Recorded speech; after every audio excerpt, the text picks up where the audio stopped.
Hindi naman ito daanan. Bakit dito nila pinapadaan ang mga kalabaw nila? Nasira tuloy ang mga pananim ko. Tayan, magsabar ka. Kita mo na? Tayan, may napapahamak na sa ginagawa mo.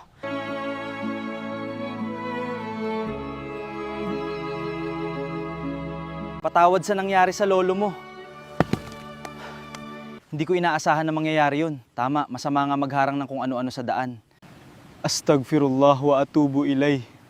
Tayan, alam kong mabait kang tao. Pero naubos lang ang sabar mo. Nakakaubos naman talaga ng sabar. Ang mga taong hindi iniisip ang pagod ng ibang tao. Totoo nga naman. May mga taong kahit ilang beses mo nang paalalahanan, hindi pa rin iniisip na nakapipinsala sila sa iba.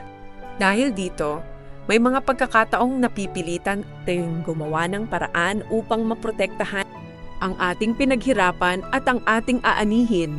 Ngunit bilang mga Muslim, dapat nating tiyakin na ang paraan ng ating pagprotekta ay hindi rin magdudulot ng panganib sa ibang tao.